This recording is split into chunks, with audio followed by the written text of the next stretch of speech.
And welcome back to our YouTube channel medical and nurses सब। आज की class होगी हमारी इम्यूनाइजेशन और न्यूट्रिशनल बेस्ड। तो जिनका एग्ज़ाम है अपकमिंग टाइम में CHO, NHM, GNM या ANM के लिए, उनके लिए क्लास है जो बहुत ज़्यादा इम्पोर्टेंट रहने वाली है। मोस्ट इम्पॉर्टेंट थिंग आज की क्लास में एक अनाउंसमेंट है। आज है 28 जनवरी, आज 28 जनवरी है। तो आज आपके लिए एक बिग अपडेट भी है। एक नया है जो नोटिफिकेशन भी रिसेंट रिलीज़ किया गया है UPCHO की।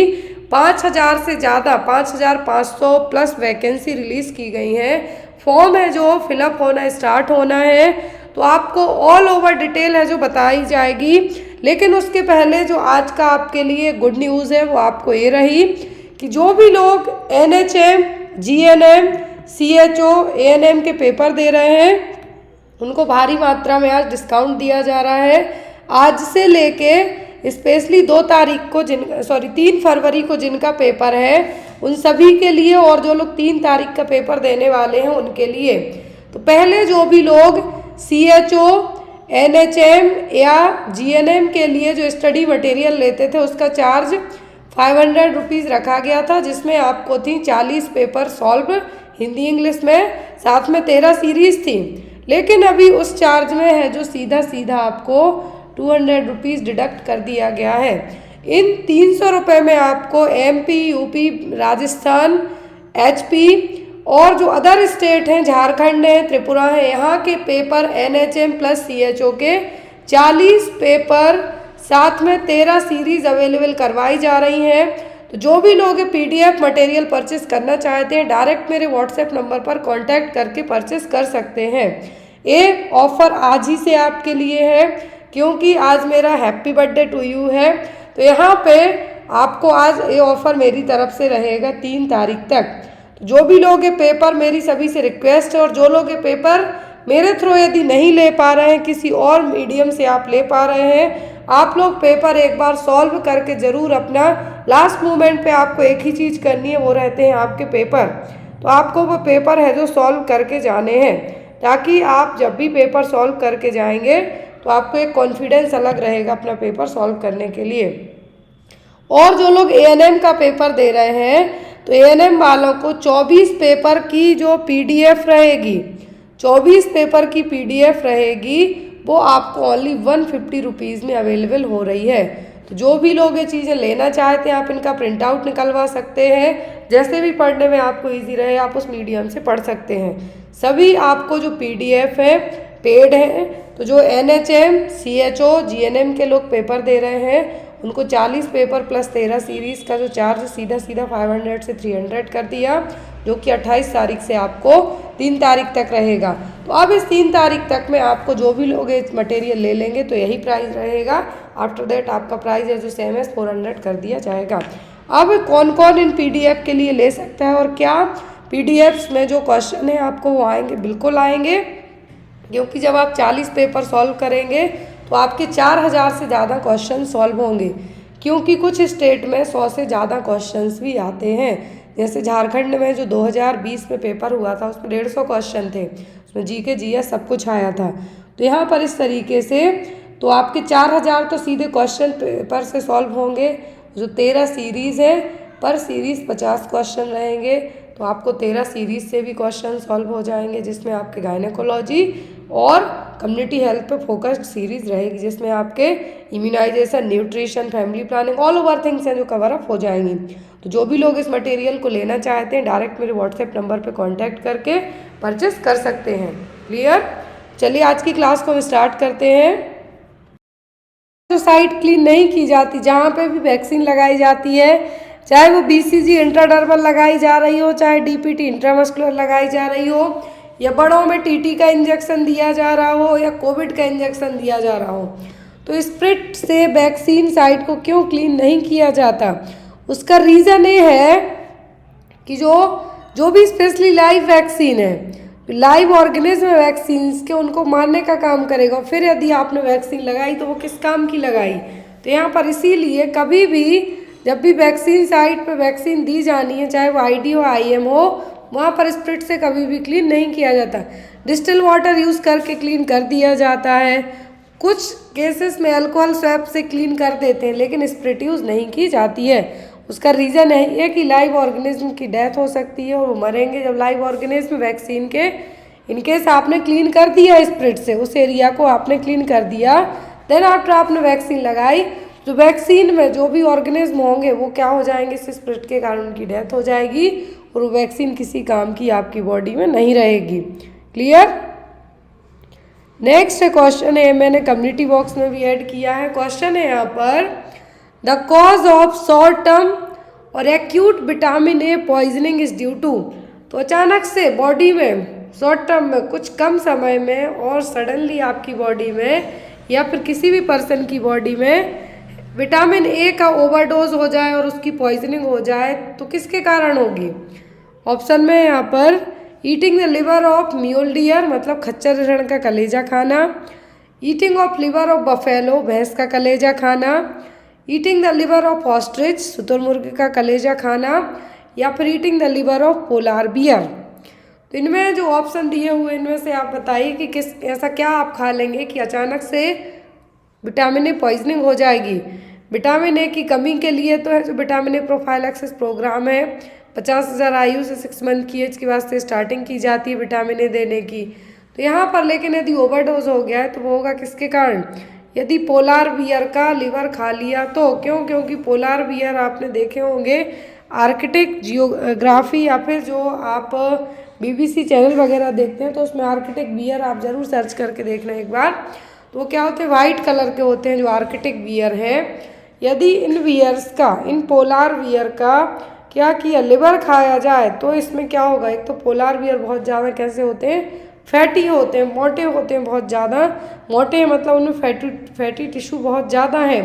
विटामिन क्या है, एक विटामिन ए है फैट सॉल्यूबल विटामिन। क्या है, फैट सॉल्यूबल विटामिन। तो विटामिन ए बहुत ज़्यादा मात्रा में स्टोर होगा लिवर में, किसके, पोलार बियर के। यदि आपने खाया तो एक नॉर्मल पर्सन की ह्यूमन बॉडी इसको डाइजेस्ट करना तो दूर, तुरंत है जो विटामिन ए की पॉइजनिंग भी हो सकती है, यही इसका एक मेन रीज़न है। Next one, weakness in muscle and increase in the fragility of red blood cells is caused due to. यदि मसल्स वीकनेस हो रही है, जो RBC की फ्रेजिलिटी है वो क्या है, बढ़ रही है, तो ये किसके कारण होगा, deficiency of vitamin A, deficiency of vitamin D, deficiency of vitamin C या फिर डेफिशिएंसी ऑफ विटामिन ए। किसकी कमी के कारण होगा, यहाँ पर मसल्स क्या हो रही हैं, वीक हो रही हैं, या फिर जो RBC specially red blood sales की जो फ्रेजिलिटी है वो क्या है, वो भी चेंज हो रही है, बढ़ रही है। तो ये किस विटामिन के कारण होगा, तो ये हो रहा है विटामिन ई के कारण। किसके कारण, विटामिन ई की कमी के कारण। क्योंकि विटामिन ई क्या करती है, जनरली आपकी बॉडी में जो रिफ्लेक्सेस हैं, कोऑर्डिनेशन है, उनमें हेल्प करेगी। क्या रिफ्लेक्सेस हैं, कोऑर्डिनेशन है, इनमें हेल्प करेगी। लेकिन यदि इनकी कमी हो जाए, क्या है, इनकी कमी हो जाए तो ये क्या कर सकती हैं, नर्व मसल डैमेज करने का काम भी कर सकती हैं। स्पेशली जो नर्व टिश्यू होते हैं, नर्व टिश्यू है, मसल्स है, इनके लिए क्या जरूरी है, विटामिन ई, और जो कि एक फैट सॉल्यूबल विटामिन है। क्या है, फैट सॉल्यूबल विटामिन। तो ये भी है, लेकिन ये आँखों के लिए हेल्पफुल है आपकी। तो विटामिन ई का जो काम है यहाँ पर मसल वीकनेस या फिर RBC के लिए, वो यहाँ पर क्या करेगा, RBC की फ्रेजिलिटी को बढ़ाएगा, मसल्स वीक होंगी, आपको कभी कभी ट्रिमर्स भी आ सकते हैं। और यहाँ पर जब आपकी बॉडी में प्रॉपर विटामिन ई स्टोरेज ना हो तो यहाँ पर एटलीस्ट जब भी ये सिम्टम्स होते हैं तो डॉक्टर आपको विटामिन ई या फिर जो मल्टीविटामिन देते हैं वो इन्हीं सब के लिए देंगे। लेकिन पर्टिकुलर टेस्ट के बाद यदि पता चले कि विटामिन ई की कमी है तो होगा deficiency of vitamin E. Vitamin E की कमी के कारण ही बांझपन भी होता है। क्या है, स्टेरिलिटी। इसको एंटी स्टेरिलिटी विटामिन के नाम से भी जाना जाता है, याद रखें आप। Next one is vitamin D bones के लिए ज़रूरी है। किसके लिए, बोन्स के लिए, हड्डियों के लिए। विटामिन सी आपका इम्यून सिस्टम के लिए बहुत ज़्यादा ज़रूरी है। नेक्स्ट क्वेश्चन है, which of the following is the most essential nutrient for a woman during her initial stage of pregnancy to prevent birth defect. तो यहाँ पर मोस्ट एसेंशियल न्यूट्रिएंट्स है वुमेन में, इनिशियल स्टेज ऑफ प्रेगनेंसी में, initial stage का मतलब है शुरुआती स्टेज में प्रेगनेंसी की, जिसके कारण बर्थ डिफेक्ट से बचा जा सकता है, तो वो क्या है? Thiamine, folic acid, vitamin C या फिर विटामिन ई। क्या है जो अर्ली स्टेज में आप प्रेगनेंसी की दे देंगे तो बर्थ डिफेक्ट से तो बचेंगे ही बचेंगे, साथ ही साथ बहुत ज़रूरी भी है। तो वो यहाँ पर फॉलिक एसिड, ज़रूरी तो सब कुछ है, लेकिन प्रेगनेंसी में सबसे ज़्यादा ज़रूरी चीज़ें होती हैं कैल्शियम। कैल्शियम क्यों ज़रूरी? क्योंकि जो बेबी की बोन्स बनेंगी तो वो कैल्शियम आपकी बॉडी से ही उसमें जाएगा। उसके लिए आपको भी वीकनेस फील होगी, तो उस वीकनेस को दूर करने के लिए, वीकनेस कब होगी? जब आपकी बॉडी में हीमोग्लोबिन का लेवल कम होगा, खून की कमी पड़ेगी, तो उसके लिए फॉलिक एसिड दिया जाता है, आयरन दिया जाता है ताकि हीमोग्लोबिन की कमी ना हो। तीन चीज़ें सबसे ज़्यादा ज़रूरी होती हैं, पहला फॉलिक एसिड इनिशियल टाइम पर, फिर आयरन, फिर नेक्स्ट दिया जाता है कैल्शियम। और कैल्शियम तो आफ्टर द डिलीवरी के 6 मंथ 1 ईयर तक डॉक्टर कंटिन्यू करके रखते हैं, क्योंकि लैक्टेटिंग मदर में बॉन डेंसिटी कम होने के चांसेस रहते हैं, इसलिए। Next one, which of the following food source has the highest level of vitamin C? निम्नलिखित में से किस खाद्य स्रोत में विटामिन सी का स्तर सबसे अधिक है? सबसे ज़्यादा विटामिन सी किस में पाया जाएगा? पार्सले, ब्रोकली, ब्लैक कैरेट्स मतलब काले किशमिश या फिर ऑरेंज जूस। सबसे ज़्यादा, सबसे हाईएस्ट विटामिन सी तो होता है किसमें? आंवला में और गूसबेरी में। लेकिन जब ऑप्शन में नहीं है, दूसरा आपके मन में आ सकता है खट्टे फल। क्या होगा? खट्टे फल।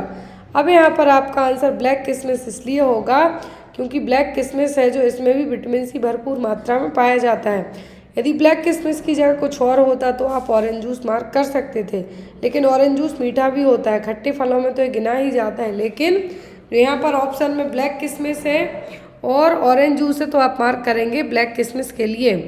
आंसर आपका क्या होगा? Option number C. Vitamin C की कमी से क्या होता है? तो वो scurvy. Next one, which of the following vitamin helps in the blood clotting? तो कौन से विटामिन है जो ब्लड क्लॉटिंग में हेल्प करेंगे? विटामिन ए, सी, डी या फिर के? तो विटामिन ए, डी, ई के क्या है? Fat soluble vitamin. Blood clotting में जो विटामिन हेल्पफुल है वो क्या है? वो विटामिन के। इसीलिए eight the time of birth है जो विटामिन के का इंजेक्शन बच्चे को दिया जाता है यदि बच्चे का वजन 1 किलोग्राम से कम है, 0.5 mg, और यदि 1 kg से ज़्यादा है तो नॉर्मल यदि पूछें कितना डोज देते हैं तो 1 mg, लेकिन यदि बच्चे का वजन क्या है 1 किलोग्राम से भी कम है तो हाफ डोज कर देंगे, मतलब 0.5। Next one, if an infant has not been immunised with BCG at birth और विथ DPT फर्स्ट, देन यदि जन्म के समय बच्चे को ना तो BCG दिया गया है और ना ही DPT का पहला डोज दिया गया है, तब आप क्या करेंगे? These should be avoided. These should be given at the age of 5 years. These can be given any time up to the age of 1 year, या फिर both of BCG and DPT first should be given with DPT second and DPT third. तो यहाँ पर जो DPT first second third dose दिया जाता है वो दिया जाता है 6, 10 एंड 14 वीक्स की एज में। कितना? 6, 10, 14 वीक की एज में। लेकिन BCG भी नहीं दिया गया है, तो BCG या तो at the time of birth दे सकते हैं आप, या फिर जन्म के बाद से लेके 1 साल की उम्र तक। कितना? 1 साल की उम्र तक।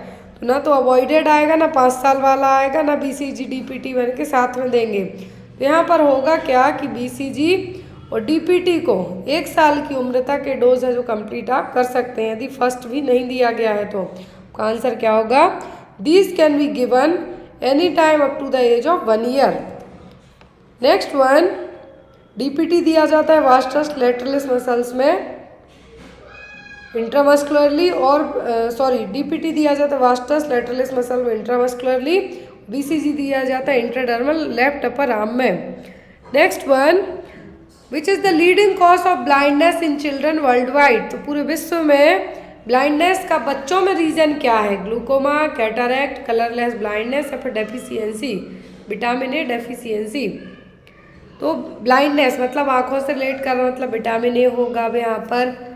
लेकिन बच्चों में पूछा है, यदि एडल्ट में या फिर पूरे विश्व में चिल्ड्रन इंक्लूड ना किया जाए, पूछे leading cause of blindness in India, तब आप कहते कैटरैक्ट। क्या होता? कैटरैक्ट और मोतियाबिंद। लेकिन ब्लाइंडनेस इन चिल्ड्रन, तो इसका रीजन है विटामिन ए की कमी। क्या है? विटामिन ए की कमी। विटामिन ए की कमी के कारण बच्चे बचपन में ही अंधे होने का रीजन बनेगा।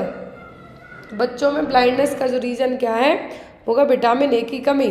बड़ों में पूछें, बड़ों में यदि पूछें कि ब्लाइंडनेस का रीजन क्या है, तो वो होगा कैटरैक्ट। यहाँ पे याद रखें, एडल्ट में पूछा है तो कैटरैक्ट।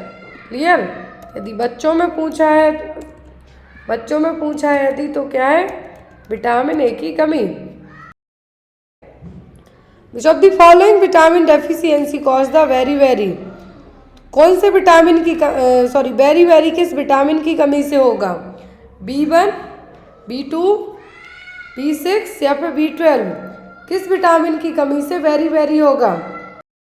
विटामिन की कमी से होगा B1, B2, B6 या फिर B12। आप लोग भी अपने जो प्रीमियर क्लास चलती है उसमें आप लोग भी अपने आंसर है जो मार्क कर सकते हैं। तो वेरी है जो किस विटामिन की कमी से होगा थायमिन की कमी से। किससे? थायमिन की कमी से। अब यहाँ पर जो थायमिन वाला विटामिन है वो कौन सा है? वो विटामिन B1 और थायमिन। यदि आपकी बॉडी में पर्याप्त विटामिन B1 और थायमिन ना हो तब क्या होगा? वेरी के लिए है जो यहाँ पर सबसे कॉमनली जाना जाता है B1 की कमी के ही नाम से। तो यहाँ पर आपकी जो मसल्स, नर्वस सिस्टम है सबसे पहले अफेक्ट होंगी। वेरी में आपकी मसल्स हैं जो नर्वस सिस्टम है ये सबसे ज़्यादा अफेक्ट होगा। तो यहाँ पर आपका यदि इस तरीके से क्वेश्चन आता है तो आपको मार्क क्या करना है? थायमिन और B1। और विटामिन B1 और थायमिन की कमी के कारण वीकनेस सबसे पहले देखने को मिलेगी।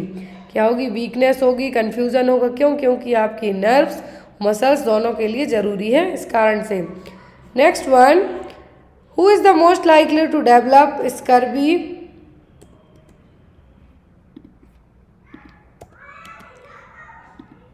Who is the most likely to develop scurvy? Vitamin C deficiency. Scurvy जो कि एक विटामिन सी की कमी के कारण होने वाली समस्या है, ये किसमें कॉमन देखने को मिलेगी? अ प्रेग्नेंट वूमेन, माल nourished child, long time alcoholic या फिर a person with the eating disorder anorexia nervosa. Anorexia disorder क्या है? एनोरेक्सिया नर्वोसा क्या है? ईटिंग डिसऑर्डर है। विटामिन सी की कमी से है जो पर्सन में क्या देखने को मिल सकता है?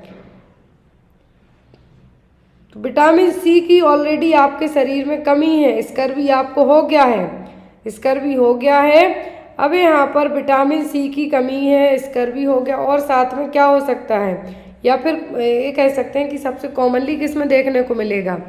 तो जो लोग हैं जो यहाँ पर लंबे टाइम से शराब पी रहे हों, यहाँ पर वही सबसे पहले इसकी अफेक्ट में आएंगे। क्यों? स्कर्वी है आपको ऑलरेडी, ठीक है। और यदि आपको स्कर्वी है, विटामिन सी है, तो होगा किसमें? जो लोग लंबे समय से शराब पी रहे हो उनके लिए। तो यहाँ पर आपका आंसर भी क्या होगा? Long term vitamin C. मतलब जो खट्टे फल फूल खाते हैं आप, जब आप खट्टी चीज़ें खाएंगे तभी तो आपकी बॉडी में जो क्या होगा? प्रॉपर तरीके से सभी चीज़ों का स्टोरेज होगा, बैलेंस बन के रहेगा। लेकिन यदि आपने विटामिन सी नहीं लिया, स्कर्वी होगी आपको। क्लियर? क्या होगा? स्कर्वी होगा। अब स्कर्वी होने के बाद तो स्कर्वी किसको होगा? सबसे कॉमनली स्कर्वी होने के चांसेस किसको होंगे? जो लोग लंबे टाइम से शराब पी रहे हैं। क्या है? लंबे टाइम से शराब पी रहे हैं उनके लिए। Next one, which of the following vitamin function as both hormone and visual pigment?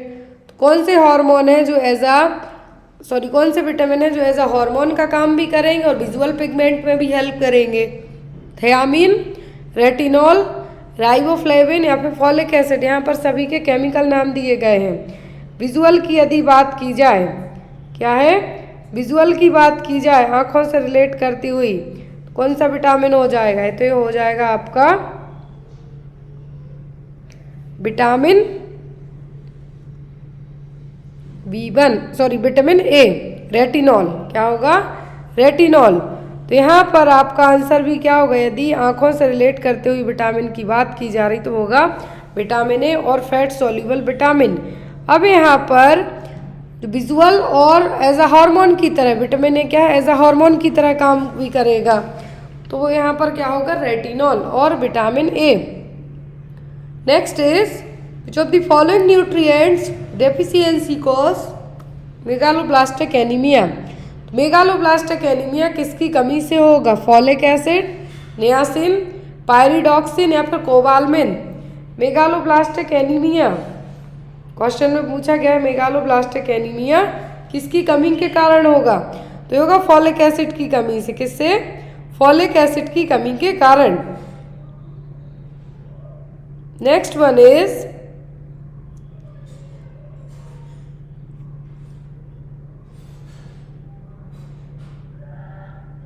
Which of the following is a fat soluble vitamin. इनमें से फैट सॉल्युबल विटामिन कौन सा है, तो दो तरीके के विटामिन होते हैं, एक होता है वाटर सॉल्युबल, दूसरा होता है fat soluble vitamin. Fat soluble में आता है आपका ए, डी, ई, के। अब ऑप्शन में B12 भी है, तो ये क्या हो गया, वाटर सॉल्युबल, बाकी सभी क्या है, फैट सॉल्युबल। तो यहाँ पर सभी फैट सॉल्युबल है, लेकिन कोई एक क्या है, वाटर सॉल्युबल है। तो यहाँ पर आपका आंसर क्या होगा, विटामिन के। B, C, B12 water soluble हो गए। अब फैट सॉल्युबल क्या है, विटामिन के है। Next one, which of the following disease is caused by the deficiency of niacin. इनमें से जो नियासिन की कमी से होने वाली बीमारी कौन सी है, स्कर्वी, तो ये होती है विटामिन सी से, सी की कमी से। रिकेट्स है, यहाँ पे ऐड करते जा रहे हैं, scurvy vitamin C, rickets vitamin D, वो भी बच्चों में। फिर आता है पेलाग्रा। पेलाग्रा होगा नियासिन की कमी के कारण। इसमें होते हैं 3D symptoms, diarrhoea, dementia and dermatitis. यदि इनकेस फोर्थ वाला पूछें तो क्या है, डेथ। यहाँ पर आपका आंसर क्या होगा, नियासिन की कमी से क्या होगा, pellagra. Next one, which of the following vitamin serves as a hormone precursor. कौन से विटामिन हैं जो हार्मोन की तरह काम करेंगे, ए, सी, डी, के, हार्मोन प्रिकर्सर की तरह काम करेंगे, तो वो होंगे विटामिन डी। सबको पता है एज अ हार्मोन प्रिकर्सर की तरह काम करने वाला विटामिन कौन सा है, vitamin D. Next is which of the following is the component of coenzyme A. Coenzyme A का कंपोनेंट क्या है, रेटिनॉल, पायरिडॉक्सिन, रेटिनोइक एसिड या फिर pantothenic acid.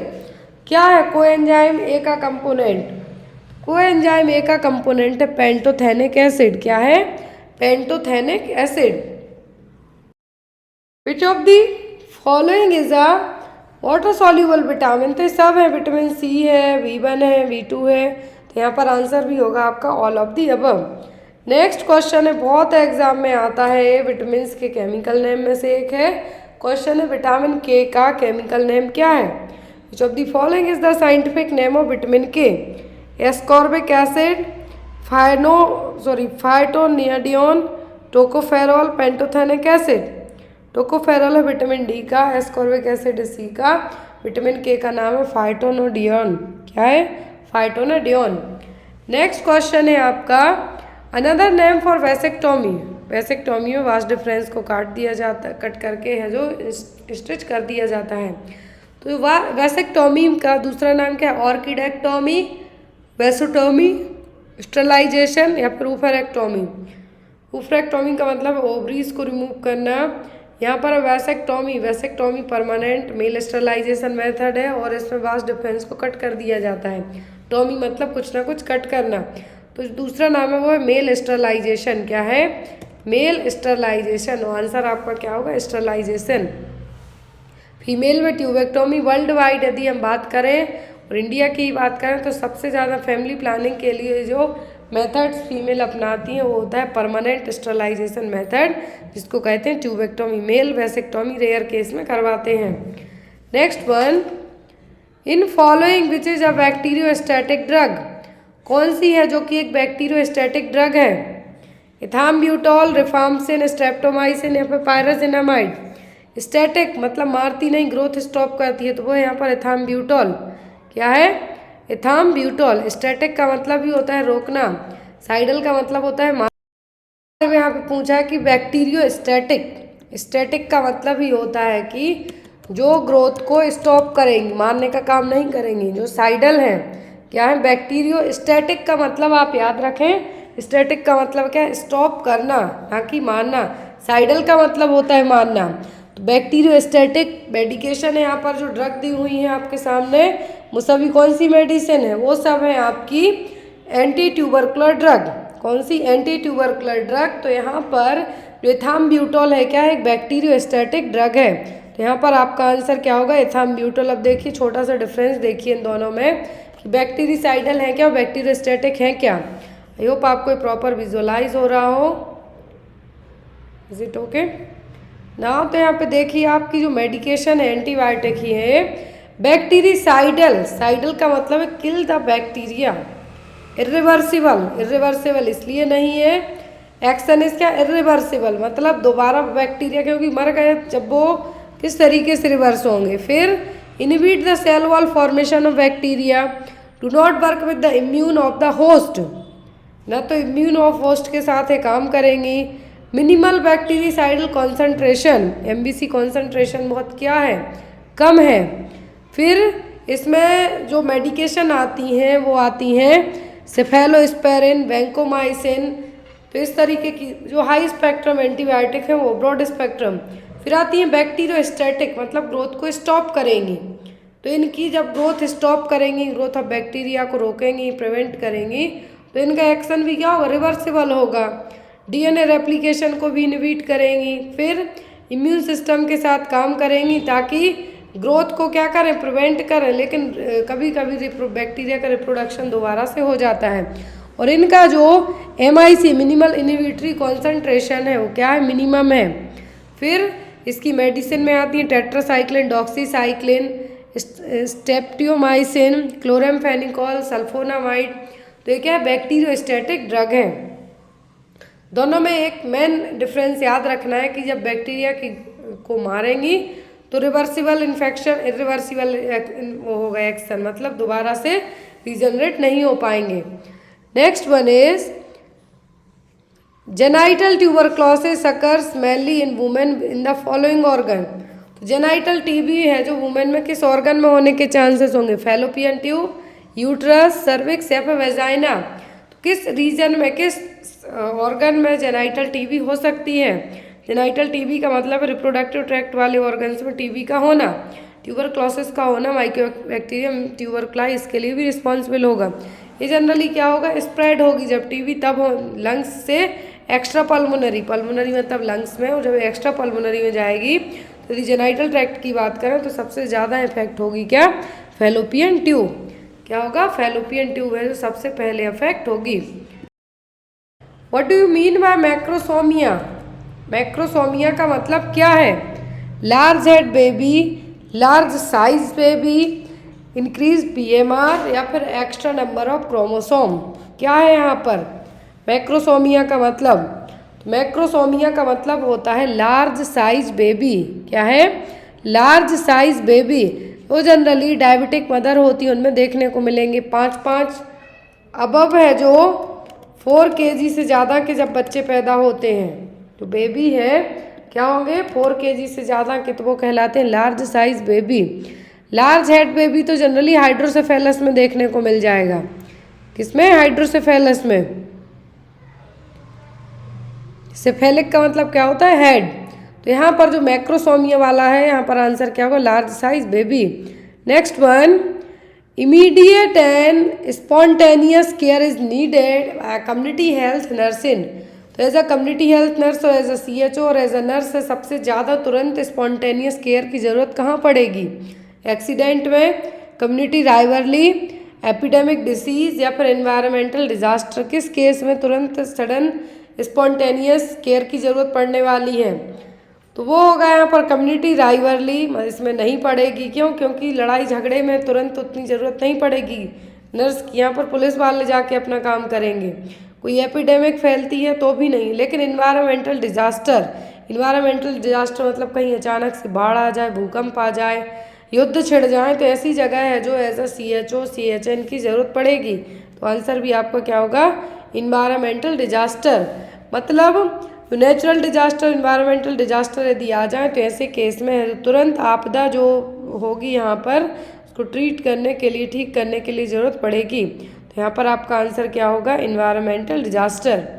Next one is flaccid, paralysis, tripod sign, fever and nausea, vomiting are the clinical feature of. तो flaccid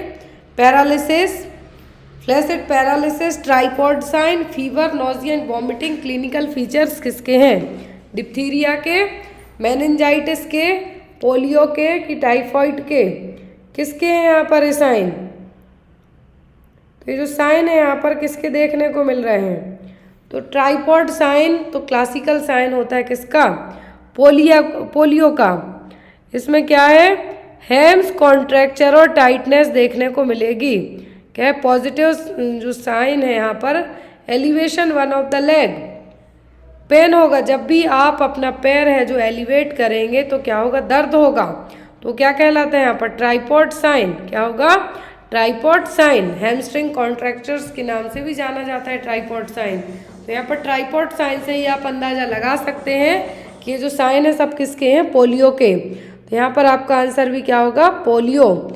tripod is a characteristic feature of pre paralytic and paralytic poliomyelitis, जिसके लिए हीन मैडन disease के नाम से भी जाना जाता है, जिसमें वीकनेस होगा, जो स्पाज्म होगा, वीकनेस होगा, मसल टेंडरनेस होगी, कभी कभी जो हैमस्ट्रिंग मसल्स हैं उसके अलावा दूसरी मसल्स भी अफेक्ट होती हैं। तो यहाँ पर ट्राइपॉड साइन एग्जाम में आपको आ सकता है। ट्राइपॉड साइन किस में देखने को मिलेगा, तो ये देखने को मिलता है पोलियो में। नेक्स्ट वन, मिसेस सुनीता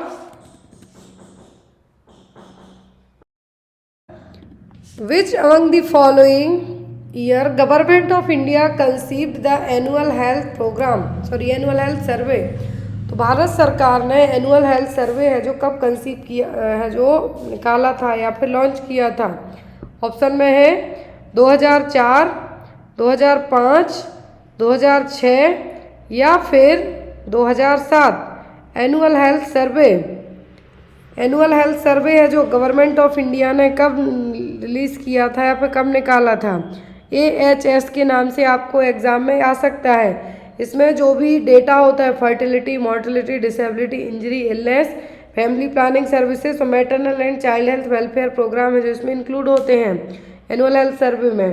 तो एनुअल हेल्थ सर्वे है जो गवर्नमेंट ऑफ इंडिया ने 2005 में, जो प्राइम मिनिस्टर रहे उस टाइम पर 2005 में, तो उस टाइम पर पहली बार है जो नेशनल कमीशन के साथ में मिलकर जो एनुअल हेल्थ सर्वे पूरी जनता के बीच में लाने के लिए लाया गया था, कंसीव किया गया था। कब, 2005 में annual health survey.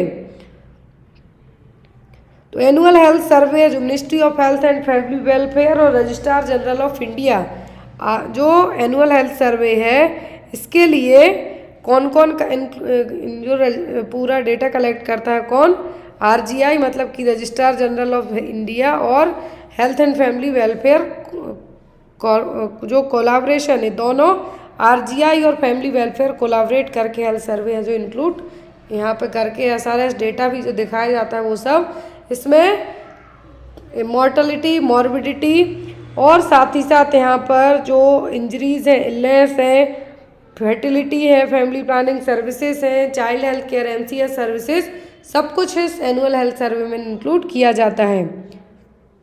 Next one है यहाँ पर, विच of the following bone is called the collar bone. तो कॉलार बोन किसको कहा जाता है, एसिटाबुलम, पेल्विक, स्कैपुला या फिर क्लेविकल।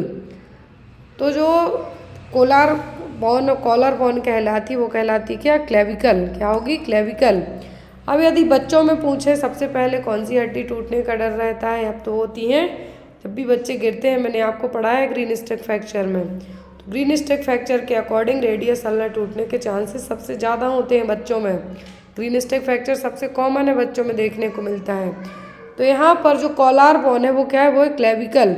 स्कैपुला जो बैक साइड में है, तो यहाँ पर एग्जाम में आपको ये आता है जो कॉलर बोन है और जो स्कैपुला है, जो शोल्डर गर्डल है आपके यहाँ पर, दोनों बोन्स मिली हुई रहेंगी तो यहाँ पर आपको यदि एग्जाम में कॉलर बोन पूछें या फिर मोस्ट ऑफ दी पूछते हैं एक्सीडेंट में कौन सी बोन, जो रोड एक्सीडेंट होते हैं तो उनमें सबसे ज़्यादा हड्डी टूटती है, यही नेक के यहाँ पर एक है जो कॉलर बोन है, सबसे ज़्यादा टूटने के चांसेस रहते हैं। Next is total number of bones found in the right upper limb. Right upper limb में कितनी हड्डियाँ होंगी, 25, 30, 40 या फिर 60। राइट अपर लिम की बात की जा रही है, तो राइट अपर लिम में जो बोन्स की संख्या होगी वो कितनी हो सकती है, तो होगी 30। कितनी, 30। किस तरीके से देखिए यहाँ पर ह्यूमरस, एक रेडियस अल्लाह, एक साइड की ओर पूछा है क्योंकि 8 कार्पल, 5 मेटाकार्पल्स, 14 फैलेंजेस, तो यहाँ पर जो मिला के पूरी हो गई, कितनी हो गई, राइट अपर लिम मतलब हाथ की पूरा पूछी है तो कितनी होगी, 30।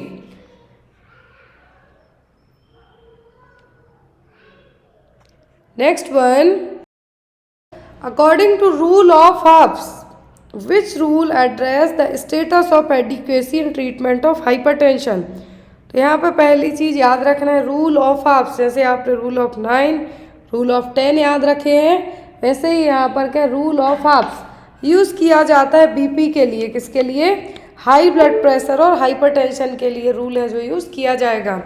रूल ऑफ हाफ्स के अकॉर्डिंग है जो बीपी का ट्रीटमेंट है जो किस तरीके से पता करेंगे, रूल 1, 2, 3 या फिर 4 की जो स्टेटस है बीपी का कि कितना ट्रीट हो चुका है, ट्रीटमेंट कराया नहीं कराया, कितना आराम है, उस बेस पर रूल ऑफ हाफ्स यूज़ किया जाता है। रूल ऑफ हाफ्स के अकॉर्डिंग क्या स्टेटस बताएगी, क्या एडिक्वेसी बताएगी, 1 रूल, 2 रूल, 3 रूल या फिर 4 रूल, तो वो होगा रूल नंबर 3 है। देखिए the rule of halves for hypertension state, half the people with high blood pressure are not known. आधे परसेंट 50% लोगों को जो है कि उनको पता ही नहीं कि उनका बीपी बढ़ता है, तो किस में आएगा, रूल फर्स्ट में, रूल फर्स्ट में। दूसरा है half of those non are not treated, पता है लेकिन ट्रीटमेंट नहीं कराएंगे। देखिए यहाँ पर इस तरीके से आपको बहुत इजीली समझ में आएगा कि जो रूल फर्स्ट है क्या है, जो रूल फर्स्ट है according to that rule, rule first के अकॉर्डिंग क्या कर रहे हैं लोग, half the people with high BP are not known, उनको पता नहीं है लेकिन उनका बीपी बढ़ता है। क्लियर है। फिर आता है आपका रूल नंबर 2। तो सेकंड रूल के अकॉर्डिंग क्या कहा गया है कि जो half of those are known but are not treated. दूसरे नंबर पे ऐसे रूल्स जो दूसरे लोग हैं उनको पता है कि उनका बीपी बढ़ता है, हाई बीपी है, लेकिन वो ट्रीट नहीं कराएंगे, तो यहाँ पे क्या होगा, रूल नंबर 2। फिर आता है आपका रूल 3। तो अकॉर्डिंग टू दैट रूल की जो हाफ ऑफ दोज है ट्रीटेड आर नॉट कंट्रोल्ड, पता है ट्रीटमेंट ले लिया लेकिन उनका बीपी कंट्रोल नहीं हो रहा है, तो आएंगे रूल नंबर 3 में। क्वेश्चन आपका यहाँ पे क्या है, rule of halves, which rule address the status of adequacy and treatment. Treatment की बात की गई है कि ट्रीटमेंट करवा रहे हैं जो लोग, वो किस में आएंगे, तो वो आएंगे रूल 3 में। किस में, रूल 3 में। फर्स्ट में ना पता है उनको, ना उनका बीपी बढ़ता है, उनको पता है, कुछ भी पता नहीं है कि उनका हाई बीपी है। दूसरे पे पता है लेकिन ट्रीट नहीं कराएंगे। तीसरे में पता है लेकिन कंट्रोल नहीं हो रहा, तीसरे नंबर पर ट्रीटमेंट ले रहे हैं लेकिन वो कंट्रोल नहीं हो रहा है, वो किस में आएगा, रूल ऑफ हाफ्स के 3rd रूल में। किस में, 3rd रूल में। ये रूल आपको एग्जाम में आता है, रूल ऑफ हाफ्स। जनरली ये जो रूल है इस तरीके के क्वेश्चंस आते थे या तो CHO में या फिर जो BPCHN के एग्ज़ाम होते हैं उनमें। Next one, which of the following disorder is an abuse of amphetamine. तो एम्फेटामाइन खाने के कारण कौन सा डिसऑर्डर हो सकता है, stimulant use disorder, hallucination use disorder, opioid use disorder या फिर टोबैको यूज डिसऑर्डर। एम्फेटामाइन एक तरीके की ये ड्रग ही है। क्या है, एम्फेटामाइन है जो कि एक ड्रग है। ये जनरली यूज़ तो की जाती है ADHD वाले मरीज को ट्रीट करने के लिए, attention deficit hyper activity disorder को ट्रीट करने के लिए, लेकिन इसके कारण जो यदि जो लोग इसके एब्यूजिव हो जाएं, मतलब ओवरडोज लेना स्टार्ट कर दें या फिर लत लग जाए, जिसको इसकी एब्यूज मतलब लत लगना ही कहेंगे यहाँ पर, वो हो जाए, तो मरीज को स्टिमुलेंट यूज डिसऑर्डर हो सकते हैं। क्या होंगे? स्टिमुलेंट यूज डिसऑर्डर हो सकते हैं। ये ट्रीटमेंट के लिए यूज़ की जाती है, ADHD को ट्रीट करने के लिए ड्रग ऑफ चॉइस मानी जाती है।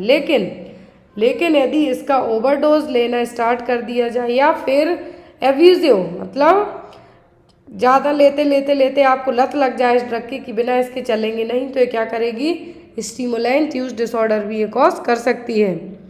Next one is visual inspection with acetic acid is a screening test for which of the following cancer? तो ये किस कैंसर के लिए किया जाता है visual inspection? Oral, cervix, breast या नेसोफेरेंजियल, किसके लिए किया जाएगा? तो ये होता है सर्विक्स के लिए। अरे स्पेकुला के थ्रू जो एसिटिक एसिड है, विजुअल इंस्पेक्शन पेप-स्मीयर टेस्ट है। विजुअल जो पेप-स्मीयर टेस्ट में जो केमिकल यूज होता है वो तो एसिटिक एसिड, और एक तरीके का स्क्रीनिंग टेस्ट है सर्वाइकल कैंसर के लिए। सर्वाइकल कैंसर जो मोस्ट कॉमनली होता है ह्यूमन पेपिलोमा वायरस के कारण। Next one is every VHSC is entitled to get rupees per year as untied fund.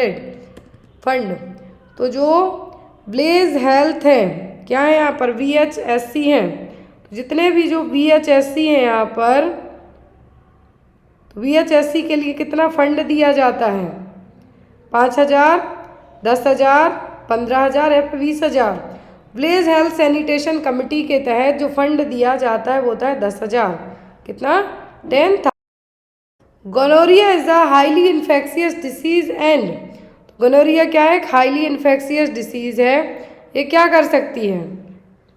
Limited to external reproductive organ, occurs very rarely, can produce sterility या फिर is easily cured. Gonorrhoea क्या है? Gonorrhoea जो कि एक sexually transmitted disease है। पहली चीज़ क्या है? गोनोरिया एक सेक्सुअली ट्रांसमिटेड डिसीज़ है, हाईली इन्फेक्शियस डिसीज़ है।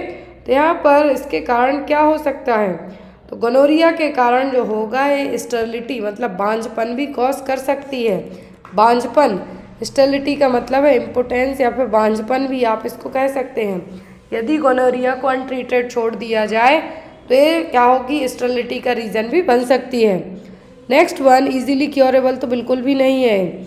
और ये क्या कहा है कि limited to external reproductive organ, नहीं है, दूसरे पार्ट्स को भी अफेक्ट। यह है तो STD disease, sexually transmitted disease, reproductive organ के अलावा अदर पार्ट्स को भी अफेक्ट कर सकती है। Next is which of the following is a zoonosis और जूनोटिक डिसीज? तो इनमें से जूनोसिस और जूनोटिक डिसीज क्या है? जूनोसिस और जूनोटिक डिसीज का मतलब कि जो डिसीज एनिमल टू ह्यूमन में ट्रांसफ़र हो, एनिमल्स टू ह्यूमन में ट्रांसफ़र होने वाली डिसीज़ क्या कहलाएगी? Zoonotic disease. तो यहाँ पर कौन सी है वो? रेबीज, मलेरिया, टाइफॉइड या फिर एड्स। तो जूनोटिक डिसीज़ है यहाँ पर वो क्या होगी? रेबीज, क्योंकि इन्फेक्टेड डॉग बाइट के कारण ही होगी। इन्फेक्टेड डॉग बाइट के कारण होगी, काटने से। मलेरिया तो मच्छर से होगा। टाइफॉइड साल्मोनेला टाइफी नाम के बैक्टीरिया से होगा, गंदा खाने पीने से। एड्स HIV नामक वायरस से होगा। Next one most common opportunistic infection in HIV infected patient in India. यदि भारत में जिसको HIV एड्स हुआ है उसमें मौका देख के और कौन सा इन्फेक्शन हो सकता है? न्यूमोसाइटिस, निमोनिया, TB, क्रिप्टोकोकल निमोनिया या फिर कापोसी सार्कोमा। और क्या है जो हो सकता है? जिसके लिए ऑलरेडी HIV है, अब उसकी बॉडी में मौका देख के चौका लगाने के लिए क्या एंट्री कर सकता है? तो वो होगा ट्यूबरक्लोसिस का माइकोबैक्टीरियम ट्यूबरक्लाई। क्या होगा? कॉमनली है जो रिपोर्ट किया गया है तो क्या है? इन्फेक्टेड पर्सन में कि TB जो साइटोमेगालो वायरस के साथ साथ ओरल कैंडिडियासिस कॉमनली होता है। किसमें? जिसको HIV है। लेकिन उससे भी ज़्यादा कॉमन क्या है? TB। क्या है? TB का होना, ट्यूबरक्लोसिस का होना। तो यहाँ पर आपका आंसर भी क्या होगा? ट्यूबरक्लोसिस।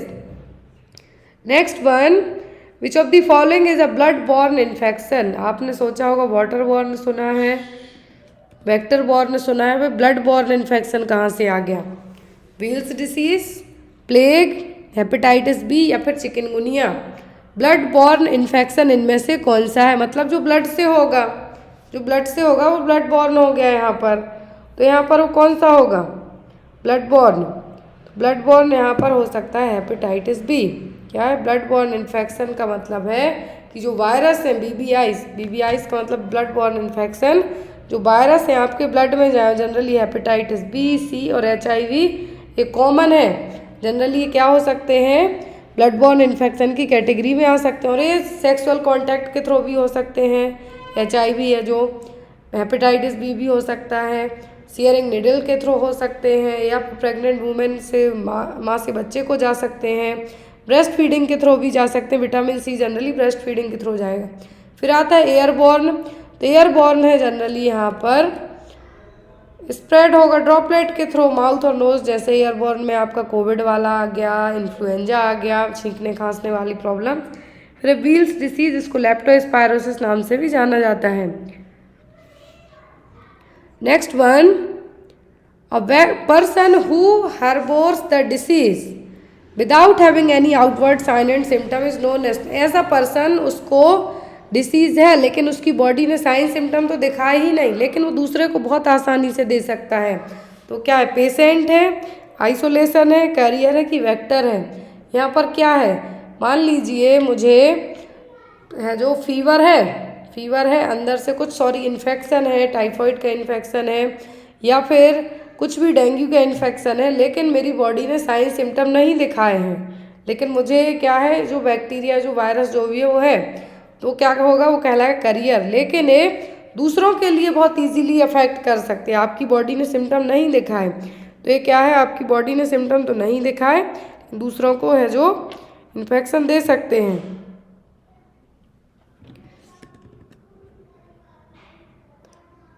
और वेक्टर ऐसी हैं जो खुद तो डिसीज़ कॉज नहीं कर सकते, लेकिन दूसरों के थ्रू दूसरे में ज़रूर जा सकते हैं, वन होस्ट टू अनदर में ज़रूर जा सकते हैं। जैसे मॉस्क्यूटो हो गए, मलेरिया वाला मॉस्क्यूटो हो गया, तो ये खुद के लिए तो इन्फेक्शन नहीं करेंगे, लेकिन दूसरों में ज़रूर कर सकते हैं। Next one, which of the following point in taking care of patient with communicable disease. तो जब भी आप किसी कम्युनिकेबल डिसीज़ वाले मरीज की केयर करते हैं तो क्या दिमाग में रखेंगे? हॉस्पिटलाइजेशन, आइसोलेशन, इम्यूनाइजेशन या फिर care of use utensil and articles. तो मेनली आपके माइंड में क्या रहेगा? आइसोलेशन। क्या होगा? आइसोलेशन।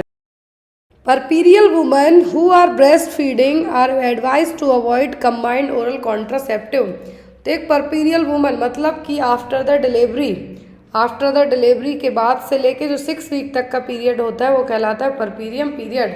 यानी जो लेडी यहाँ पर ब्रेस्ट फीड करा रही है, लैक्टेटिंग मदर है, तो उसको कंबाइंड ओरल कॉन्ट्रासेप्टिव लेने के लिए क्यों मना किया जाएगा?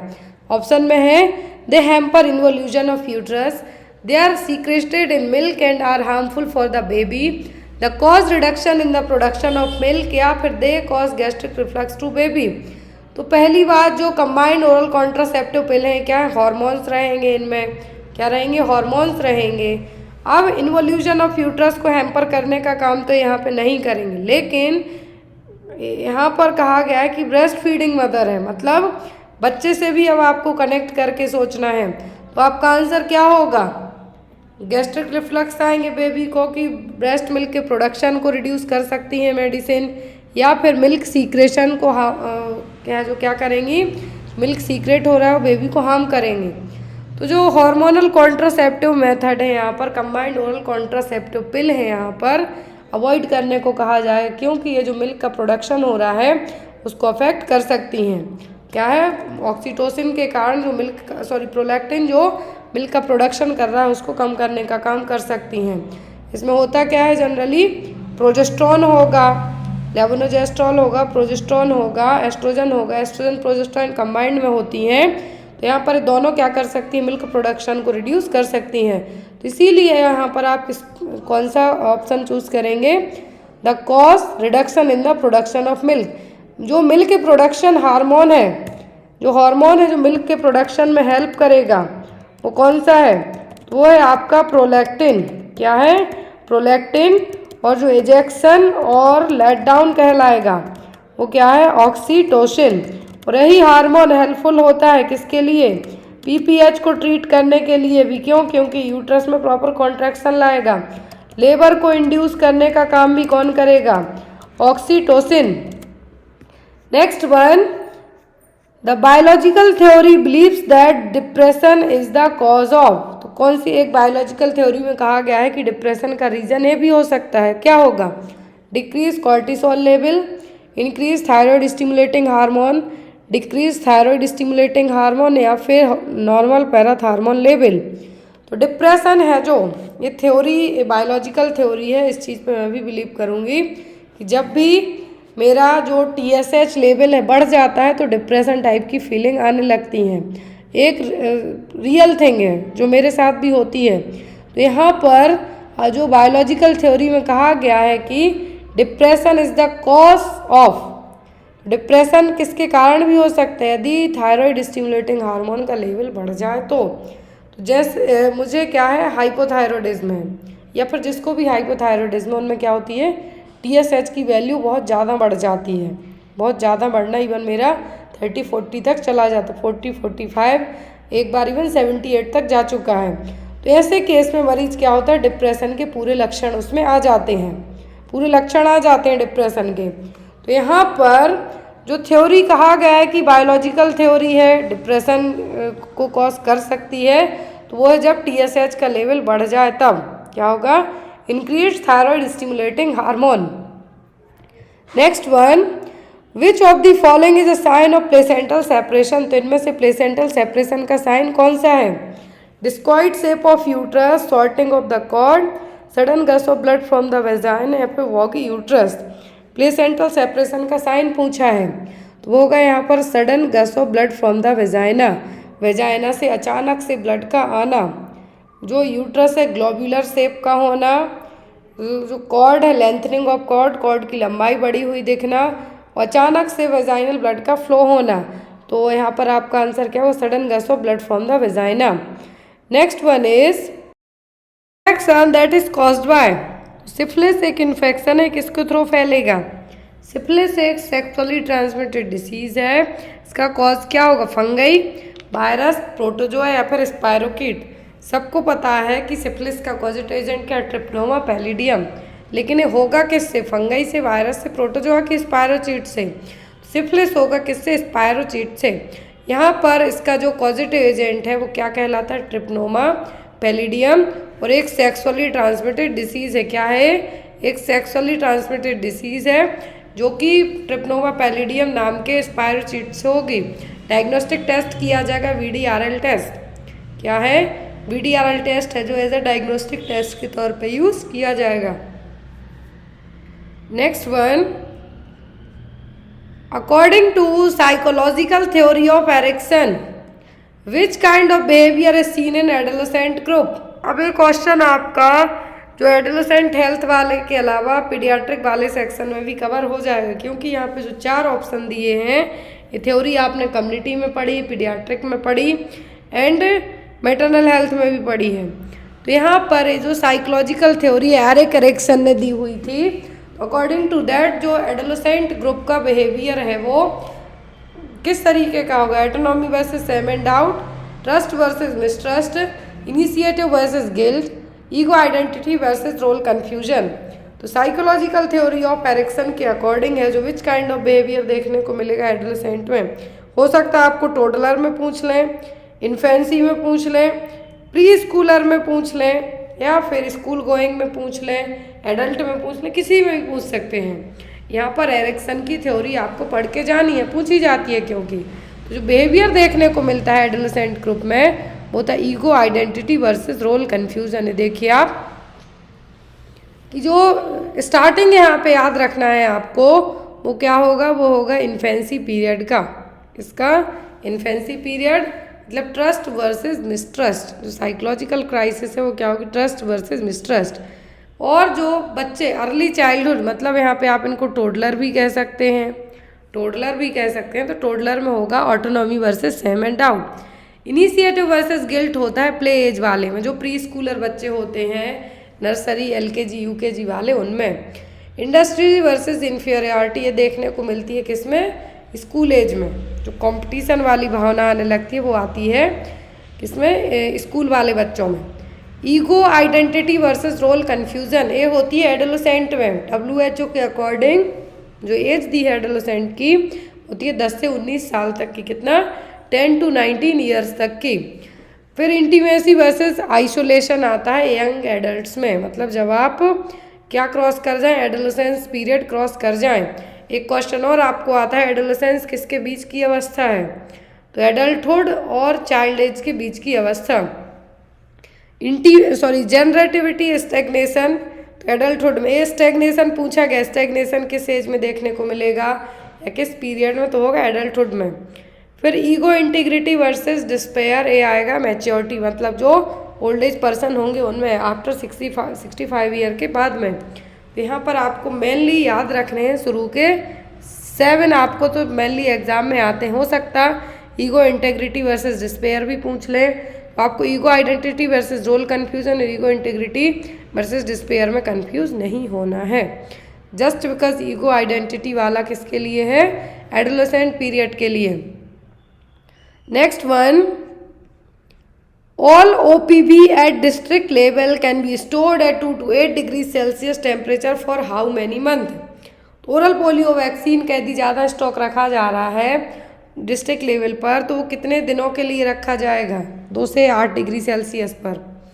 1 महीने, 2 महीने, 3 महीने या फिर 4 महीने के लिए, कितने महीने के लिए रखा जाएगा, 2 से 8 डिग्री सेल्सियस टेम्परेचर पर वैक्सीन स्टोर की जानी है। तो यहाँ पर कितने दिनों के लिए रख सकते हैं, कितने मंथ के लिए रख सकते हैं, तो होगा 1 मंथ। यहाँ पे देखिए क्वेश्चन आपको आ सकता है एग्जाम में, जो वैक्सीनेशन वाला सेक्शन उसमें से, कि all OPV vaccine district level पे यदि सेव की जा रही हैं 2 से 8 डिग्री सेल्सियस टेम्परेचर पर, तो ओनली फॉर 1 मंथ, इससे ज़्यादा नहीं।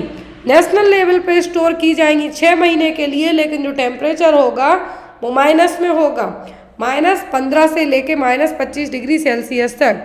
यदि इन वैक्सीन को नेशनल लेवल पे स्टोर किया जा रहा है OPV वैक्सीन को 6 महीने के लिए, कितने पे होंगी, -15 to 20 डिग्री सेल्सियस। लेकिन यदि 2 से 8 है तो ओनली 2 से 8 डिग्री सेल्सियस है डिस्ट्रिक्ट हॉस्पिटल में, तो only for 1 month. Next one, which among the following vaccine is having least sensitivity to heat. कौन सी वैक्सीन है least heat sensitive vaccine, OPV, MMR, JE या फिर हेपेटाइटिस बी। कौन सी वैक्सीन है लीस्ट सेंसिटिव है हीट को लेकर, तो वो होगी हेपेटाइटिस बी। क्या होगी, hepatitis B. Heat, least heat sensitive, least का मतलब सबसे कम, सबसे कम होगी हेपेटाइटिस बी। और यहाँ पर जो स्टोरेज टेम्परेचर है इसका वो क्या होता है, 2 से 8 डिग्री सेल्सियस। सबसे ज़्यादा हीट सेंसिटिव होती है ओरल पोलियो वैक्सीन। कौन सी, oral polio vaccine, OPV vaccine. Heat sensitive पूछे, मोस्ट हीट सेंसिटिव, तो वो होगी OPV, और लीस्ट मतलब सबसे कम, तो वो होगी hepatitis B. Next one, in a front opening domestic refrigerator which vaccine should be kept on the top shelf. तो यदि आपका जो डोमेस्टिक रेफ्रिजरेटर है, घर पे जो आप फ्रिज यूज़ करते हैं, तो उनमें टॉप सेल्फ में कौन सी वैक्सीन स्टोर करके रखेंगे, HIV, hepatitis B vaccine, human papilloma virus vaccine, tetanus toxoid. Next option है measles, mumps, rubella, bacillus, Calmette Guerin, that means BCG, oral polio vaccine और OPV।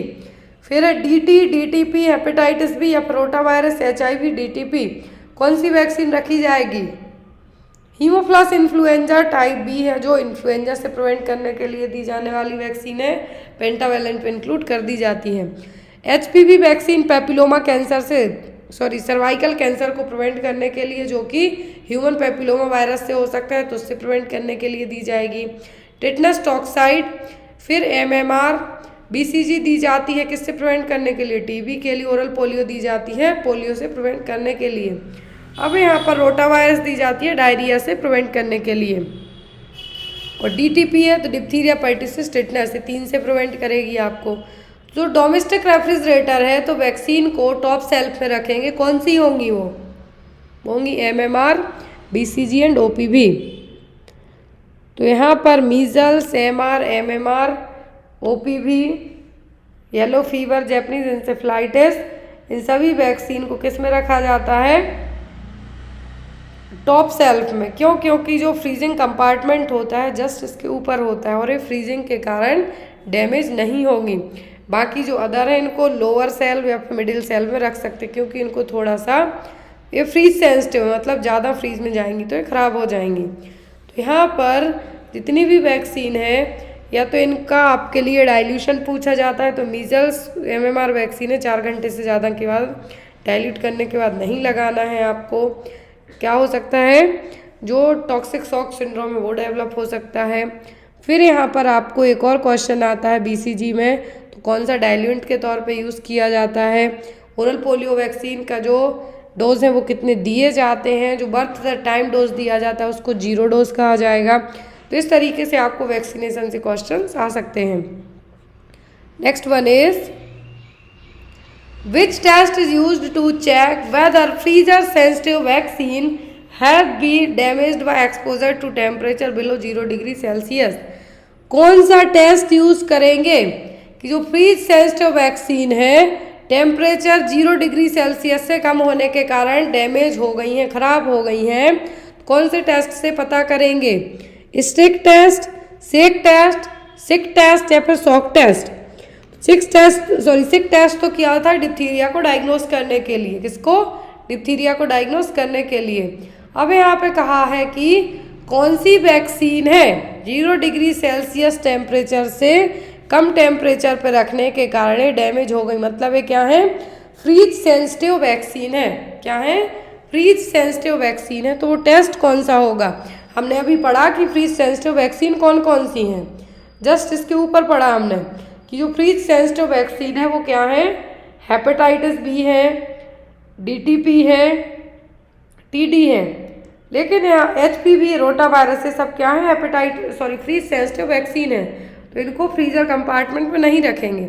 अब टेम्परेचर 0 से कम हो जाए तो जो वैक्सीन खराब होंगी वो टेस्ट किया जाएगा उन वैक्सीन पर। वो क्या होगा? होगा सेक टेस्ट। सेक टेस्ट से पता चलेगा कि whether vaccine has been frozen. तो यहाँ पर DPT, hepatitis B, tetanus toxoid, ये क्या है? फ्रीजर सेंसिटिव वैक्सीन है। तो इन वैक्सीन का पता करने के लिए खराब हुई है नहीं, क्या किया जाएगा? Schick test. Next, in a 3-year-old child most common cause of hepatitis B infection transmission is? यदि बच्चे की उम्र क्या है? 3 साल है। यदि बच्चे की उम्र कितनी है? 3 ईयर है, तो मोस्ट कॉमन कॉज क्या होगा हेपेटाइटिस बी होने का? Pin prick, saliva exchange, blood transfusion या फिर सेक्स? बच्चा 3 साल का है तो यहाँ तो ना उसको पिन प्रिक या फिर सेक्सुअल एक्टिविटी के कारण तो होगा नहीं, ब्लड ट्रांसफ्यूजन के कारण हो सकता है, रेयर चांस है। बट बच्चा ये कब होगा? जब यदि हॉस्पिटल वाले कुछ लापरवाही कर दे तब। रिसेंट में आप एक न्यूज़ देखना, मे भी राजस्थान की है और MP की है, जहाँ पर 14 बच्चों को HIV और हेपेटाइटिस बी और C वाला ब्लड ट्रांसफ्यूज कर दिया हॉस्पिटल वालों ने थैलेसीमिया के बच्चों के लिए। न्यूज़ आप लोग एक बार ज़रूर देखना। तो उसके कारण क्या हुआ है? बच्चे सभी पॉजिटिव पाए गए। पता कैसे चला? जब 200-300 बच्चों की स्क्रीनिंग की गई तब। बच्चे के लिए जो सबसे कॉमन कॉज होगा हेपेटाइटिस बी ट्रांसफ़र होने का होगा सलाइवा एक्सचेंज। सलाइवा एक्सचेंज मैंने यहाँ पे क्यों कहा? हो सकता माँ को हेपेटाइटिस हो, बच्चे को खिलाते खिलाते बहुत सारे पेरेंट्स में हैबिट होती है बच्चे को माउथ टू माउथ किस करने की, जो कि एक सही हैबिट नहीं है। तो यहाँ पर सलाइवा एक्सचेंज है जो बेसिक रीजन हो सकता है। पिन प्रिक के कारण जो हेल्थ केयर वर्कर है उनको होने का चांसेस रहेगा। जो सेक्सुअल एक्टिविटी वाले हैं तो उनको होगा, तो 3 साल के बच्चे की सेक्सुअल एक्टिविटी थोड़ी ना होगी। ब्लड ट्रांसफ्यूजन से हो सकता है, लेकिन बच्चा जब हॉस्पिटलाइज्ड हुआ हो कभी तब। तो यहाँ पर 3 साल के बच्चे के लिए कॉमन कॉज है वो क्या होगा? होगा सलाइवा एक्सचेंज। और कौन सा टीका लगवाया जाता है सभी हेल्थ केयर वर्कर को? तो वो होता है hepatitis B vaccine. Needle prick हो जाए तो कितने घंटों के अंदर? 72 घंटों के अंदर। Next one is the In a person with cholera, diarrhea occurs due to a toxin produced by the virus on multiplication in the small intestine. The toxin produced by Vibrio cholera is, तो cholera होता है vibrio cholera नाम से, vibrio cholera से। अब diarrhoea हो गया है विब्रियो कोलेरा से, तो यहाँ पर कौन सा टॉक्सिन प्रोड्यूस करेंगे विब्रियो कोलेरा? एंडोटॉक्सिन, एंटेरोटॉक्सिन, हेपेटोटॉक्सिन या फिर नन ऑफ दी अबव। यहाँ पे कहा गया है कि मल्टीप्लिकेशन कर रहे हैं विब्रियो कोलेरा अपना स्मॉल इंटेस्टाइन में। तो कोलेरा वाले मरीज के लिए 2 क्वेश्चन एग्जाम में आते हैं। पहला, राइस वाटर स्टूल कोलेरा का क्लासिकल साइन है, और जो कॉज है वो क्या है? वो विब्रियो कोलेरा। और ये कोलेरा होगा कैसे? गंदा खाने पीने के कारण, स्पेशली पानी के कारण। तो यहाँ पर जो क्या प्रोड्यूस करेंगे कोलेरा, वो करेंगे एंटेरोटॉक्सिन। क्या करेंगे? एंटेरोटॉक्सिन। और जो एंडोटॉक्सिन है जनरली ये आपके एक तरीके से हमें कहेंगे कि जो साल्मोनेला है या फिर इकोलाई है, इस तरीके के। तो यहाँ पर जो एंटेरोटॉक्सिन मतलब इन्होंने इनर यहाँ पे कहा गया कि स्मॉल इंटेस्टाइन में, पहले से ही बताया, मतलब इंटरली किसी ऑर्गन में इफेक्ट कर रहे हैं। तो क्या होगा? एंटेरोटॉक्सिन। जो कोलेरा के लिए ड्रग ऑफ चॉइस पूछे हैं तो वो होती है डॉक्सीसाइक्लिन और टेट्रासाइक्लिन। ड्रग ऑफ चॉइस क्या है कोलेरा के लिए? टेट्रासाइक्लिन और डॉक्सीसाइक्लिन। एक इसका जो क्लासिकल साइन है वो क्या है? वो है rice water stool. P soup stool पूछते हैं तो वो है टाइफॉइड का, कोलेरा का नहीं। Next is the poisoning cause due to injection of food contaminated by living bacteria is all except. तो यदि किसी को फूड पॉइजनिंग हो जाती है और होती है गंदा खाने पीने के कारण, तो यदि किसी को फूड पॉइजनिंग होती है due to the injection of food, तो यहाँ पर लिविंग बैक्टीरिया के कारण हो रही, तो सभी हैं किसी एक को छोड़कर। Salmonella poisoning, staphylococcal poisoning, botulism या फिर केमिकल पॉइजनिंग। तो जो पॉइजनिंग है फूड इंजेक्शन के कारण हो रही है वो यहाँ पर सभी हैं। तो फूड पॉइजनिंग बैक्टीरिया के कारण मतलब साल्मोनेला, स्टेफाइलोकोकाई, बोटुलिज्म, ये क्या है? कॉमन। स्पेशली बोटुलिज्म तो कॉमन फूड पॉइजनिंग के लिए रिस्पॉन्सिबल है, लेकिन जो नहीं होगी वो होगी केमिकल। मान लीजिए किसी ने साइनाइड पी लिया तो फूड पॉइजनिंग में थोड़ी आएगा, वो तो आप जानबूझ के केमिकल पी रहे हैं उसमें आएगा। Next one is the varicella vaccine is. Varicella vaccine कौन सी वैक्सीन है? किल्ड, लाइव अटेन्यूएटेड, इम्यूनोग्लोबुलिन या फिर नन ऑफ द अबव। तो वेरिसेला वैक्सीन है लाइव अटेन्यूएटेड वैक्सीन। कौन सी? Live attenuated vaccine. Cause of nutritional blindness in children usually between the age of 1 to 3 year is called। तो major cause क्या है nutritional blindness के? बच्चों की उम्र जिनकी 1 से 3 साल तक हो। ज़ेरोप्थेल्मिया, नाइट ब्लाइंडनेस या फिर none of the above. Major cause क्या है न्यूट्रिशनल ब्लाइंडनेस के? बच्चों में स्पेशली उम्र 1 से 3 साल है। तो यहाँ पर जो नाइट बच्चों में ब्लाइंडनेस का रीज़न है वो क्या है? वो है ज़ेरोप्थेल्मिया। क्या है? ज़ेरोप्थेल्मिया। यदि बड़ों में पूछें ब्लाइंडनेस का रीज़न तब आपको कहना है क्या? मोतियाबिंद और कैटरैक्ट। दूसरा रीज़न है रिफ्रैक्टिव एरर, लेकिन न्यूट्रिशनल मतलब खाने की कमी के कारण होगा। खाने की कमी से यहाँ विटामिन ए की कमी होगी तभी क्या होगा? ज़ेरोप्थेल्मिया। बच्चों के लिए है क्या है? बच्चों के लिए ज़ेरोप्थेल्मिया है जो विटामिन ए की डेफिशिएंसी के कारण होगा। Next one, the fetal movement felt by the mother it is called as. तो जो फीटल मूवमेंट माँ को फील होते हैं बच्चे के क्या कहलाते हैं? Braxton Hicks contraction, quickening, Goodell sign या फिर हैगर साइन। तो फीटल मूवमेंट माँ के बच्चे को फील होते हैं वो कहलाते हैं क्या? क्विकनिंग। क्या कहलाएंगे? Quickening. Next one is blood sampling that is contraindicated in which of the following condition. कौन से केस में ब्लड सैम्पलिंग नहीं ली जाएगी? As it HIV positive women, thick meconium stained liquor, atypical and abnormal tracing और electronic fetal monitoring या फिर all of the above. Blood sampling कौन से केस में कॉन्ट्राइंडिकेट होगी? थिक मेकोनियम स्ट्रेंड में ले सकते हैं।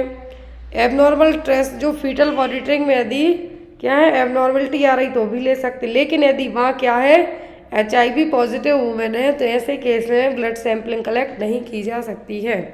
यहाँ पर एक क्या होगा? बेसिक कॉन्ट्राइंडिकेशन रहेगा। Next one, a family planning measures of using like diaphragm और डच कैप इज कॉल्ड। तो फैमिली प्लानिंग मेजर्स है जिसमें डायफ्राम और डच कैप है यहाँ पर। तो ये डायफ्राम और डच कैप किस टाइप की मेथड में, नेचुरल, बैरियर, इंट्रायूट्राइन कॉन्ट्रासेप्शन या फिर calendar method.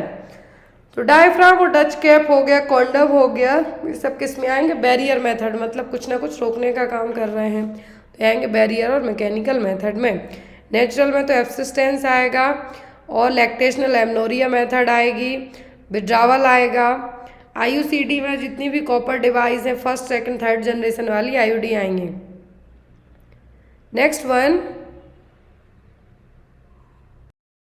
Can sit up without support from the age of. यदि बच्चा है, इन्फेंट है, 1 साल से इन्फेंसी पीरियड कब कंसीडर किया जाता है, 1 मंथ टू 1 ईयर तक। तो कितने महीने की एज में है जो बेबी बिना सपोर्ट के बैठ सकता है, 4 मंथ, 6 मंथ, 8 मंथ या फिर 10 मंथ में। बच्चा बिना सपोर्ट के, विदाउट सपोर्ट 8 महीने की उम्र में अच्छे से बैठ सकता है, किसमें, 8 मंथ की उम्र में। अब आपको आता है नेक होल्डिंग। नेक होल्डिंग करता है बच्चा जनरली 3 मंथ्स में। फिर आता है क्रीपिंग, मतलब जब बच्चा पेट केवल खिसकने का काम करता है तो बच्चे करने लगते हैं 7 to 9 मंथ्स में। फिर आता है क्राउलिंग। क्राउलिंग वो तब करेंगे जब बैठना स्टार्ट करते हैं, नहीं तो खिसकते खिसकते गिर भी जाते हैं, वो होता है जनरली 10 मंथ्स में। और कुछ बच्चे हैं जो वॉकिंग का पूछें तो 1 ईयर में।